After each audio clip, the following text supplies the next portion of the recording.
سرکار دو عالم علیہ السلام رجب میں ایک بڑی پیاری دعا کیا کرتے تھے، آئیے ہم بھی مل کے پڑھ کر لیتے ہیں۔ اللہم بارک لنا فی رجب و شعبان و بلغنا رمضان، اے اللہ پاک ہمارے لیے رجب اور شعبان میں برکت عطا فرما اور ہمیں رمضان تک پہنچا دے، آمین۔ اب ذرا غور کریں اس دعا میں رجب اور شعبان کی برکت کی دعا کے ساتھ ساتھ رمضان سے کیسا پیار چھلک رہا ہے کہ ہمیں رمضان تک پہنچا دے، ہمیں رمضان سے ملا دے۔ تو یہ اللہ والوں کو رمضان سے بڑا پیار ہوتا ہے۔ یہ تینوں مہینے بڑے کمال کے، رجب اللہ کا مہینہ، شعبان کے بارے میں آقا فرماتے الشعبان الشہری، شعبان میرا مہینہ ہے، اور رمضان کے بارے میں فرمایا کہ رمضان میری امت کا مہینہ ہے۔ اب آپ غور کریں کہ گویا نور کی سیڑھیاں ہیں، رحمت کا راستہ ہے، پہلے رجب آیا، پھر شعبان آیا، اور سبحان اللہ پھر رمضان۔ علامہ صفوری رحمۃ اللہ تعالی نے بڑی پیاری بات فرماتے ہیں، آپ فرماتے ہیں رجب جو ہے وہ بیج بونے کا مہینہ ہے، شعبان ان بیجوں پر پانی ڈالنے کا مہینہ ہے۔ جو تھوڑی بہت فصل اور باغ کو سمجھتے ہیں، پہلے کیا کرتے ہیں، ہم بیج ڈالتے ہیں، پھر پانی ڈالتے ہیں، اس کا خیال رکھتے ہیں، پھر کیا ہوتا ہے، پودا اگ جاتا ہے، فصل ریڈی ہو جاتی ہے۔ تو فرمایا رجب بیج بونے کا مہینہ ہے، شعبان ان بیجوں پر پانی ڈالنے کا مہینہ ہے، اور رمضان فصل کاٹنے کا مہینہ ہے۔ اور پھر اس کو ڈیفائن کیا انہوں نے، وہ کیا ہے، فرماتے ہیں جو رجب میں عبادت کا بیج نہیں بوتا، شعبان میں ان بیجوں پر اپنے آنسوؤں سے آبیاری نہیں کرتا، یعنی پانی نہیں ڈالتا، تو وہ رمضان میں رحمت کی فصل کیسے کاٹے گا؟ تو بی پریپیئر، تیار ہو جائیے، اب عبادت کا سلسلہ شروع کرنا ہے۔ اگر تھوڑی بہت گرد لگ گئی، مسجدوں سے دور ہو گئے تھے، عبادت میں سستی ہو گئی تھی، تو یہ رجب ایک پیغام دے رہا ہے کہ اب آ جاؤ، پھر سبحان اللہ مسجدوں کی طرف آ جاؤ، عبادتوں کی طرف آ جاؤ، تلاوت کی طرف۔ علماء بڑی پیاری بات فرماتے ہیں رجب میں 3 حرف ہیں، را، جیم اور با۔ انٹرپریٹیشن کیا ہے اس کی تفصیل کیا بیان کرتے ہیں، کہتے ہیں را سے مراد ہے رحمت الہی، آخر میں جو با ہے نا اس سے مراد ہے بر یعنی بھلائی، اور جو بیچ میں جیم ہے نا اس سے مراد ہے بندے کے جرم۔ اللہ کی رحمت یہ اعلان کرتی ہے کہ میری رحمت اور میری بھلائی کے درمیان میرے بندے کے جرموں کو کر دو، اور اللہ کی رحمت گناہ معاف فرما دیتی ہے۔ تو دس از بیوٹیفل منتھ، تیار ہو جائیے، اب نماز قضا نہیں کرنی، اب عبادتوں سے جی نہیں چھڑانا، بلکہ اس میں جتنے ہو سکے اس میں روزے رکھنے۔ ایک بڑی خوبصورت نہر کا ذکر ہے روایتوں میں کہ جنت میں ایسی نہر ہے جس کا پانی دودھ سے زیادہ سفید ہے، شہد سے زیادہ میٹھا ہے، کمال کی نہر ہے، اور فرمایا اس نہر سے وہی پیے گا جو رجب میں روزے رکھنے والا ہوگا۔ تو اللہ مجھے اور آپ کو خوب نفلی روزے رکھنے کی توفیق عطا فرمائے۔ اچھا، رجب میں جہاں بہت ساری مبارک ہستیوں کا ذکر ہوتا ہے، مگر فرسٹ ویک آف رجب ایک بڑی عظیم ہستی کا بڑا ذکر ہوتا ہے، اور وہ کوئی اور نہیں، سبحان اللہ، یہ وہ ہستی ہیں جنہوں نے صرف 15 سال کی عمر میں دنیا کے ساز و سامان، دنیا کی سمجھے رونقوں کو ترک کیا اور راہ حق کے مسافر بنے، اور اتنا کمال حاصل کیا کہ انہیں نائب النبی کہا جاتا ہے۔ وہ ہستی جنہوں نے برے صغیر کو نور اسلام سے روشن کر دیا۔ یہ پاک و ہند تو پہلے ایک ہی تھا نا، یعنی ہم پر بھی ان کا احسان ہے، اس خطے میں اسلام لانا اور اسلام کو پھیلانے میں ان کا بہت بڑا کردار۔ کم و بیش 90 لاکھ غیر مسلم جو ہیں ان کے ہاتھ پر مسلمان ہوئے، اور سبحان اللہ یہ کون ہیں، یہ خواجہ خواجگان، سلطان الہند، وارث النبی، نائب النبی، عطائے رسول، جنہیں دنیا خواجہ معین الدین حسن سنجری چشتی اجمیری رحمت اللہ تعالی کے نام سے جانتی ہے۔ آپ 537 ہجری میں سجستان کے علاقے سنجر میں پیدا ہوئے۔ نجیب الطرفین سید ہیں، یعنی والد اور والدہ دونوں کی طرف سے آپ سید زادے ہیں۔ 12 واسطوں سے آپ کا سلسلہ مولا کائنات مولا علی شیر خدا کرم اللہ تعالی وجہ کریم سے جا ملتا ہے۔ 15 سال کی عمر میں ہی آپ کے والد کا سایہ آپ کے سر سے اڑ گیا تھا۔ 15 سال کی عمر میں ہی آپ نے گھر بار چھوڑا اور راہ خدا کے مسافر بن گئے۔ یہ بھی بڑا کمال کا واقعہ ہے۔ والد صاحب کا انتقال ہوا تو آپ کو اچھی خاصی جائیداد مل گئی، باغ بھی ملا، پنچکی بھی ملی، گویا ایک اچھی پراپرٹی مل گئی۔ 15 سال کے نوجوان کو زیادہ پیسے مل جائیں اور باپ کا سایہ بھی نہ ہو تو نارملی تربیت اچھی نہ ہو تو وہ اولاد اور بگڑ جاتی ہے، مگر والدین کی تربیت ایسی تھی، سید گھرانہ تھا، بڑا ادب سکھایا تھا والدین۔ ہوا یہ کہ آپ اپنے باغ میں بیٹھے تھے، ایک بزرگ نکلے سفید بالوں والے، داڑھی والے، چہرہ بڑا نورانی تھا، تو بڑی محبت سے اس 15 سالہ نوجوان نے اپنے باغ میں بلایا۔ اپنے باغ سے ایک کھجوروں کا خوشہ جو تھا، انگوروں کا خوشہ تھا، انگور نکالے، بزرگ کو بڑے ادب سے پیش کیے۔ اب وہ بزرگ اللہ کے بہت بڑے ولی تھے، انہوں نے دیکھا 15 سال کا نوجوان اتنا باادب، اتنی محبت، تو آپ نے اپنی نگاہ ولایت ایسی ڈالی اور اپنی جھولی سے ایک ایسا کھلی کا سمجھ لے اناج کا کوئی ٹکڑا نکالا اور انہیں کھلا دیا. بس 15 سال کے نوجوان نے اللہ کے ولی کا وہ تبرک کھانا تھا, وہ نگاہ ولی پڑھنی تھی کہ آپ کی دنیا بن گئی اور آپ خواجہ معین الدین چشتی اجمیری بن گئے. پھر آپ علم دین کے لیے نکل پڑے, آپ نے اپنا باغ بھی اللہ کی راہ میں خیرات کر دیا, لوگوں کو تقسیم کر دیا. مگر یہاں خواجہ معین الدین چشتی کی زندگی کا جو ٹرننگ پوائنٹ تھا نا, وہ بڑا کمال کا. وہ غور کیجئے وہ کیوں ملا نہیں یہ مرتبہ. وہ کہتے ہیں نا با ادب با نصیب, بے ادب بد نصیب. ہمیشہ زندگی میں یہ فارمولہ یاد رکھیں. نوجوان بیٹھے, بچے بیٹھے, زندگی میں با ادب رہیے گا, بے ادبی نہ ہو, گستاخی نہ ہو. جو روڈ انداز ہوتا ہے, آج کل کا نوجوان بوڑھوں کے سامنے بھی چیخ چیخ کر بات کر رہا ہوتا ہے, بزرگوں سے بھی ادب سے بات نہیں کر رہا ہوتا. بے شک ہم کسی کو جانے نہ جانے, بے شک وہ غریب ہے یا ہمارا ملازم ہی کیوں نہ ہو, لیکن اگر عمر میں ہم سے بڑا ہے تو ہمارا کام ہے کہ ہم ادب سے بات کریں, ہم پیار سے بات کریں, سفید بالوں کا احترام کریں. ہمارے والد کی جگہ ہے, اور ادب ہی لوگوں کو مقام دلاتا ہے, بے ادبی برباد کر دیتی ہے. تو زندگی کا یہ اصول بنا لیں. اور اسی طرح بزرگوں کو چاہیے, بڑوں کو چاہیے وہ بچوں پر شفقت کریں. کتنا خوبصورت ریلیجن ہے میرا اور آپ کا کہ اللہ کے نبی علیہ الصلوۃ والسلام فرماتے ہیں, جس کا مضمون ہے کہ جو اپنے چھوٹوں پر شفقت نہ کرے اور اپنے بڑوں کا ادب نہ کرے وہ ہم میں سے نہیں. ابھی کتنی ایک ہی جملے میں ساری بات فرما دی نا. چھوٹے ہیں تو بڑوں کا ادب کریں, بڑے ہیں تو بچوں پر چھوٹوں پر شفقت کریں. اور اگر یہ نہیں کرتے تو نبی پاک نے کیا فرمایا, وہ ہم میں سے نہیں. اگر سرکار دو عالم علیہ الصلوۃ والسلام نے ہی ہمیں اپنی بارگاہ سے دور کر دیا تو پھر ہم نے کہاں جانا ہے. تو اپنی زندگی کا اصول بنائیں, نرم, پولائٹ, ہمبل, سافٹ. اور یہی لوگ سب کو پسند آتے ہیں. بچوں کو بھی بزرگ وہی اچھے لگتے ہیں جو بیٹا کہہ کر پیار سے بات کرتے ہیں. ہر وقت جھاڑنے والے بزرگ بھی اچھے نہیں لگتے, اور بزرگوں کو بھی یقیناً وہ نوجوان اچھے نہیں لگتے جو بدتمیزی کرتے ہیں. اللہ کرے یہ بات ہمیں سمجھ آ جائے. تو اللہ نے 15 سال کے نوجوان کو ولایت کا کیسا درجہ عطا فرمایا. اس کی بیس کیا بنی تھی؟ ادب تھا, بزرگوں سے پیار تھا. تو کیا معلوم آج ہم کسی بزرگ سے پیار کریں, کسی سے محبت سے پیش آئیں اور اس کا بارگاہ الہی میں کیا مرتبہ ہو, اس کی نظر پڑ جائے اور ہمارا بھی بیڑا پار ہو جائے. نگاہ ولی میں وہ تاثیر دیکھی, نگاہ ولی میں وہ تاثیر دیکھی, بدلتی ہزاروں کی تقدیر دیکھی. خواجہ خواجگان خواجہ غریب نواز کا وصال کب ہوا؟ 6 رجب تھی 633 ہجری میں. اور آپ کا جو مزار شریف ہے وہ سبحان اللہ اجمیر شریف میں واقع ہے. خواجہ ہند وہ دربار ہے اعلیٰ تیرا, کبھی محروم نہیں مانگنے والا تیرا. آپ کے بارے میں اب جب ہم نے قرآن پاک کی آیت پڑھی, اب آئیے اس کو دوبارہ سمجھتے ہیں. قرآن پاک کی اس آیت کا جز کیا تھا؟ ان الذین آمنوا وعملوا الصالحات, بے شک وہ جو ایمان لائے اور نیک اعمال کیے. پہلے کنڈیشن بیان ہوئی اور پھر آگے انعام بیان ہوا. کنڈیشن کیا ہے؟ ایمان اور نیک اعمال. یہ 2 اہم باتیں قرآن کریم میں جہاں جہاں فضیلت کا ذکر ہے نا, آپ پڑھیں گے 2 باتوں کا بار بار ذکر ہوگا, وہ جو ایمان لائے اور نیک اعمال کیے. ان الذین آمنوا وعملوا الصالحات, سبحان اللہ. ان کو جہنم کے چھٹکارے کی خوشخبری بھی سنائی گئی, اور اس کو بھی کس کو سنائی گئی؟ جو ایمان والا ہو اور نیک اعمال کرتا ہو. دنیا اور آخرت میں کامیاب کون ہے؟ جو ایمان لائے اور پھر نیک اعمال کرے. قرآن مجید میں ایک اور جگہ فرمایا ان الانسان لفی خسر, بے شک آدمی ضرور خسارے میں. یعنی پہلے تو اعلان کر دیا نا ساری خسارے میں, مگر اب اس کے اندر سے کیٹیگری کو الگ کیا گیا. وہ کیٹیگری کیا ہے؟ الا الذین آمنوا وعملوا الصالحات. باقی سارے خسارے میں, مگر یہ لوگ نہیں ہیں. وہ کون ہیں؟ جو ایمان لائے اور اچھے کام کیے. الحمدللہ جتنے اس وقت مجھے سن رہے ہیں, ہم اس بات پر اللہ کا بہت شکر ادا کرتے ہیں کہ ہم ایمان والے ہیں. یہ بھی اللہ کی عطا ہے. لیکن ایک اگلی کنڈیشن کیا ہم پوری کر رہے ہیں؟ ایمان والے تو ہو گئے, کیا اچھے کام کر رہے ہیں, نیک اعمال کر رہے ہیں؟ وہ نہیں کر رہے, کیونکہ اگر وہ نہیں کریں گے تو کنڈیشن پوری نہیں ہوگی. جب بات پوری نہیں ہوگی تو انعام بھی نہیں ملنا. تو ایمان تو مل گیا نا, اب اچھے کام کریں, برے کاموں سے اپنے آپ کو بچائیں, پھر خیر ہی خیر ہے انشاءاللہ. تو اب آگے چلتے ہیں. یہاں جو فرمایا کہ جو ایمان لائے اور اچھے کام کیے, انعام کیا ہے ان کے لیے؟ سَيَجْعَلُ لَهُمُ الرَّحْمَنُ وُدًّا, ان قریب رحمان ان کے لیے محبت پیدا کر دے گا. ہائے ہائے. ایک بات اور یاد رکھیے, کچھ لوگ بڑی کوشش کرتے ہیں لوگ مجھ سے محبت کریں, نہیں کرتے. لوگ پیسہ خرچ کرتے ہیں, سوشل میڈیا پہ پیسہ خرچ کرتے ہیں, وائرل ہونے کے بہانے ڈھونڈتے ہیں. کوئی صحافی کو پکڑتا ہے میرا انٹرویو چھاپو, کوئی کہتا ہے میری اخبار میں خبر لگاؤ, کوئی خود ہی خود اپنی چیزیں وائرل کر رہا ہوتا ہے. نئی محبت پیدا ہوتی. اور کچھ ایسے ہوتے ہیں جو چاہتے نہیں ہیں مگر اللہ کروڑوں لوگوں کے دلوں میں ان کی محبت ڈال دیتا ہے. یہ کیا ہے؟ یہ کیسے ہوتا ہے؟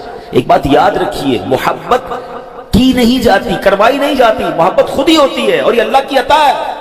اللہ پاک اپنے پیاروں کو، کس کو؟ جو نیک عمل کرے اور سبحان اللہ ایمان والے ہیں اور نیک عمل کریں، پھر اللہ ان کے لیے محبت پیدا کرتا ہے۔ اور کیسے پیدا کرتا ہے؟ اب ذرا غور کرتے جائیے گا۔ سرکار دو عالم علیہ الصلوۃ والسلام کی بارگاہ میں ایک بار مولا علی شیر خدا نے اس حدیث کی، اب ذرا غور کیجئے، مولا علی سوال کرنے والے، اور سوال کس سے کر رہے ہیں؟ رسول پاک علیہ الصلوۃ والسلام سے، اور اسی آیت کی تفصیل مانگ رہے ہیں کہ حضور اس کا معنی کیا ہے؟ شیر خدا کہتے ہیں کہ یا رسول اللہ، یہ جو اللہ کا فرمان ہے سَيَجْعَلُ لَهُمُ الرَّحْمَنُ وُدًّا، ان قریب رحمان ان کے لیے محبت پیدا کر دے گا، اس کا مطلب کیا ہے؟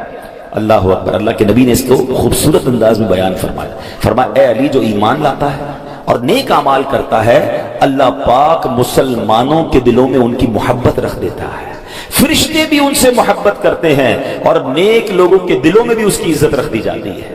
اب دیکھیں سبحان اللہ، اللہ پاک راضی ہو گیا نا۔ اصل پرابلم یہاں یہی ہو رہا ہے کہ ہم سب کو راضی کرنے کے چکر میں رب کو ناراض کر دیتے ہیں۔ اگر اس کو تھوڑا چینج کر لیں، ہم رب کو راضی کر لیں، تو قرآن میں تو رب خود فرما رہا ہے نا کہ میں باقی کو میں راضی کر دوں گا، باقی کے دلوں میں محبت میں ڈال دوں گا۔ ہم چارے لوگ مجھ سے پیار کریں، اور اس پیار کروانے کے چکر میں، عزت بنانے کے چکر میں، نام بنانے کے چکر میں، فیم حاصل کرنے کے چکر میں اللہ کو ناراض کر رہے ہیں۔ نہ رب راضی ہوا، نہ بندے راضی ہوئے۔ حالانکہ قرآن میں رب فرما رہا ہے کہ رب محبت کا انتظام فرما دے گا، اور کیسا انتظام کیا اب آپ کو کچھ مثالوں کے ذریعے سمجھاؤں گا۔ اللہ اکبر۔ اب ذرا غور کیجئے، ایک بار بادشاہ، بہت بڑا نام ہے بادشاہ اکبر جو ہے، اور ایک بزرگ تھے شیخ سلیم چشتی، وہ بظاہر تو بڑے غریب تھے، وہ دونوں دربار خواجہ غریب نواز پر حاضر ہوئے۔ خواجہ صاحب کے مزار پر بڑے بڑے بادشاہ اس وقت بھی آتے تھے، اب بھی آتے ہیں۔ تو اکبر بادشاہ بھی تھا اور شیخ سلیم صاحب بھی ساتھ تھے۔ تو بادشاہ نے شیخ سلیم صاحب سے پوچھا کہ اے سلیم، یہ تو بتاؤ خواجہ غریب نواز کا رتبہ کیا ہے، مرتبہ کیا ہے؟ تو حضرت شیخ سلیم کہتے ہیں کہ خواجہ حضور کی شان یہ ہے کہ وقت کا بادشاہ اکبر اور ایک فقیر سلیم، وہ دونوں کتنی دیر سے دربار پر حاضر ہیں، مگر ابھی تک باریابی کا شرف نہیں ملا ہے۔ یعنی دربار وہ ہے جہاں بادشاہ لائن لگا کے کھڑا ہے، اور ابھی موقع نہیں مل رہا، حاضری کا اجازت نہیں مل رہی ہے۔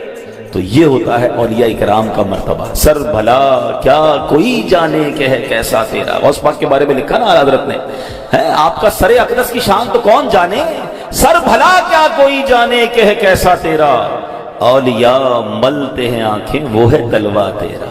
تو بڑے بڑے بادشاہ، بڑے بڑے جناب کر و فر والے اولیاء کرام کے دربار میں جاتے ہیں، تو پھر ان کو ذرا پتہ چلتا ہے کہ اصل رتبہ کس کا ہے۔ آپ کو پتہ ہے ہندوستان کے بارے میں ایک شخص نے کتاب لکھی، انگریز تھا، اس نے بڑی تحقیق کی، پورے ہندوستان کا دورہ کیا، اور اپنی کتاب میں لکھتا ہے کہ میں نے ہندوستان کو دیکھا، کروڑوں لوگوں کا وطن ہے، مگر اس پر حکومت آج بھی ایک بازار میں رہنے والے خواجہ غریب نواز کی ہے۔ صدیاں گزر گئی ہیں مگر ہند کا راجہ خواجہ ہی ہے۔ بڑے بڑے راجہ آئے مگر جاتے کہاں ہیں؟ خواجہ غریب نواز کے دربار میں جاتے۔ یہ کیسے ہوا؟ اچھا میں آپ سب سے سوال کرتا ہوں، میں ڈیفینس میں اس وقت بیان کر رہا ہوں، کراچی میں رہنے والے نارملی ہماری محبتیں پتہ کیوں ہوتی ہیں؟ ہم سب کو اپنے بچوں سے پیار ہے، بالکل ہوتا ہے، ہمارا خون ہے نا، ہمیں اپنے ماں باپ سے پیار ہوتا ہے، ہمارے بڑے ہیں، ہمیں پال پوس کر بڑا کیا، ہمیں اپنے دوستوں سے پیار ہوتا ہے، رشتہ داروں سے پیار، because we have connection with them, اس لیے پیار ہوتا ہے۔ مگر یہاں جتنے بیٹھے ہیں ان میں سے کسی نے خواجہ کو دیکھا نہیں ہے، ہم خواجہ کے خاندان کے لوگ بھی نہیں ہیں، ہماری ملاقات بھی نہیں ہوئی ہے، ہم نے ان کی صحبت بھی نہیں اٹھائی ہے، مگر ہزاروں میل دور بیٹھ کر کیوں دل میں ان کی محبت ہے؟ ہم غوث پاک سے ملے نہیں ہیں، مگر کون ہے مسلمان جس کے دل میں غوث پاک سے محبت نہیں ہے؟ ہم حضرت ابوبکر صدیق سے نہیں ملے، حضرت عمر فاروق سے نہیں ملے، مولا علی سے نہیں ملے، حضرت عثمان غنی سے نہیں ملے، اہل بیت والوں سے نہیں ملے، کربلا والوں سے نہیں ملے۔ اب لسٹ دیکھیں کتنا پیار ہے ہمیں، بعض ہستیوں سے تو اپنے بچوں سے زیادہ پیار ہے، ہم امام حسین کے نام پر جان قربان کرنے کے لیے تیار ہو جائیں گے، کربلا والوں پر سب کچھ نشاور کر دیں گے۔ کیوں؟ ایسے نہیں آتی محبت، یہ اللہ نے ڈالی ہے۔ اور یاد رکھیے گا، پہلے اللہ اپنے نیک بندوں کو آسمانوں پر مشہور فرماتا ہے۔ ہاں اب ایک اور حدیث سنیے گا، آپ کا ایمان تازہ ہو جائے گا۔ حدیث پاک کی بڑی مشہور کتاب ہے مسلم شریف، ٹھیک ہے، اس کی حدیث ہے، سرکار دو عالم علیہ الصلوۃ والسلام فرماتے ہیں جب اللہ کریم کسی بندے سے محبت فرماتا ہے تو حضرت جبرائیل کو حکم دیتا ہے۔ اب سنیے گا ذرا، حضرت جبرائیل کو حکم دیتا ہے، انی احب فلانا فاحبہ، اے جبرائیل میں فلاں بندے سے محبت کرتا ہوں، تم بھی اس سے محبت کرو۔ اسٹارٹ کہاں سے ہو رہی محبت؟ پہلے اللہ محبت فرماتا ہے، پھر حکم کسے دیتا ہے؟ اے جبرائیل میں پیار کرتا ہوں، میں محبت کرتا ہوں، تم اس سے محبت کرو۔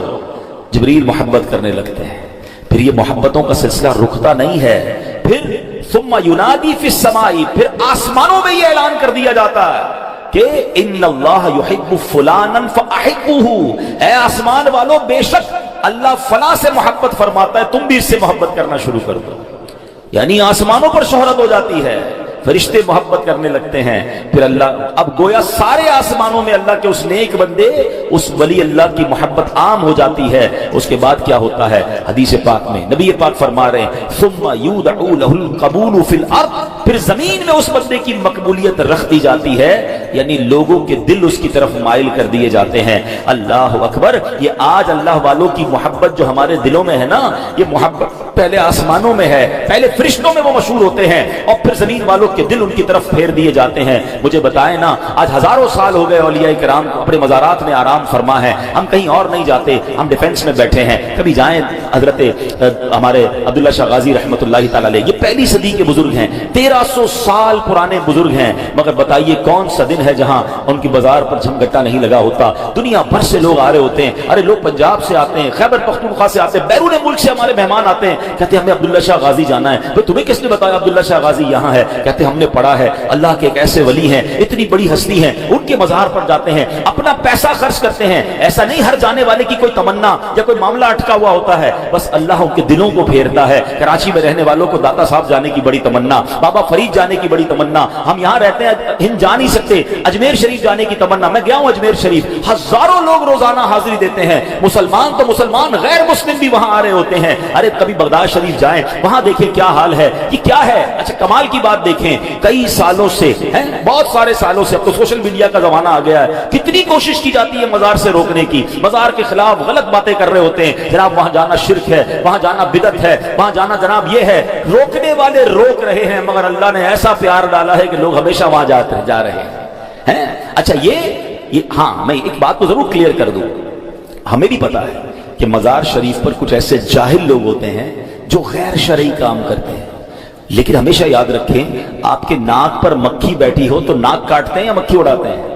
آپ مکھی اڑائیں گے نا، تو آپ غلط کام کرنے والوں کو غلط کہیں، ان کو ہٹائیں وہاں سے۔ آپ کئی شادیاں جو حرام کام ہوتے ہیں، آج تک کسی نے نہیں کہا بھائی شادی بند کر دو، شادی میں حرام کام ہوتے ہیں، نہیں وہ تو بڑی میٹھی سنت ہے، بندہ یہ کہے گا غلط کام نہ کریں شادی میں۔ تو الحمدللہ دعوت اسلامی والے صرف بات نہیں کرتے، ہم نے الحمدللہ اس کا ایک پورا پروسیس بنایا، ہم نے ایک پوری مجلس بنائی مزارات اولیاء کی، کہ مزارات پر جا کر جن لوگوں کو شرعی طریقے سے بزرگوں کے دربار میں حاضری کا طریقہ نہیں آتا، انہیں مزار پر جا کر سکھاتے ہیں، بتاتے ہیں کہ یہ حرام ہے، یہ ناجائز ہے، مگر جو جائز طریقہ ہے اللہ والوں کی برکتیں نہیں ملیں گی، کیسے ہو سکتا ہے؟ آپ مجھے بتائیں جنہوں نے اللہ کو راضی کر لیا ان کے مزار پر کتنی رحمتیں برس رہی ہوں گی۔ بڑی آسان سی بات کر لیتا ہوں، مجھے بتائیے حضرت زکریا اللہ کے نبی ہیں، ٹھیک ہے، اور ان کے دل میں ایک تمنا تھی اولاد کی۔ قرآن کا واقعہ بتا رہا ہوں، قرآن پڑھیں تو آپ کو تفصیل ملے گی نا، سورہ مریم پڑھیں تو کیا ہوا، ان کو جب اولاد کی تمنا تھی تو انہوں نے کہاں جا کر دعا کی؟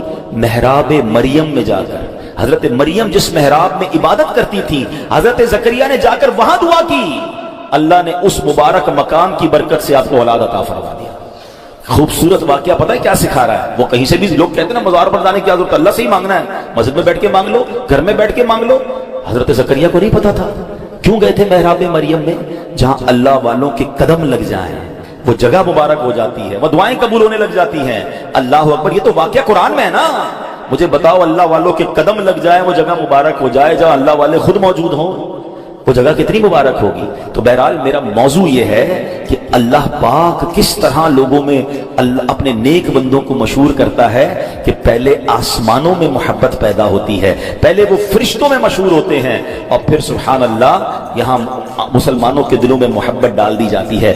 آج بھی دیکھیں جو ماشاءاللہ دین کا کام کر رہے ہیں، پیران عظام ہیں، اولیاء کرام ہیں، اللہ نے کیسی لوگوں کے دلوں میں ان سے محبت ڈالی ہے۔ کوئی رشتہ داری نہیں ہے، لوگ دیکھنے کو، دیدار کو ترستے ہیں، ملنے کو ترستے ہیں، سفر کر کے ان سے ملنے آتے ہیں، یہ کمال ہے۔ تو ہمیں ایک بات سیکھنے کو مل رہی ہے، یہ میرا پیغام ہے ان تمام لوگوں کے لیے جو آج سوشل میڈیا کے پیچھے بھاگ رہے ہیں، جو شہرت کے پیچھے بھاگ رہے ہیں، جو چاہتے کسی طرح میرا نام ہو جائے، جو چاہتے ہیں جناب لوگ مجھ سے محبت کرنے لگیں، یہ ایسے نہیں ہوگی۔ یہ اللہ دلوں کا قبضہ اللہ کی دست قدرت میں ہے، رب چاہے گا۔ دیکھیے اب ایک اور بات بھی یہاں پرابلم ہے، کچھ لوگ کہتے ہیں میرے تو کروڑوں چاہنے والے ہیں، کئی ہیں ایسے ناچ گانے والے، غلط کام کرنے والے، واقعی ان کے لاکھوں کروڑوں فالوورز ہیں۔ دو باتیں یاد رکھیے گا، عزت الگ ہوتی ہے، شہرت الگ ہوتی ہے، ٹھیک ہے؟ شہرت تو شیطان کی بھی بہت زیادہ، دنیا میں شاید سب سے زیادہ مشہور شیطان ہی ہوگا، کیونکہ مسلمانوں کے علاوہ غیر مسلم بھی جانتے ہیں اسے۔ الحمدللہ رب العالمین والصلاة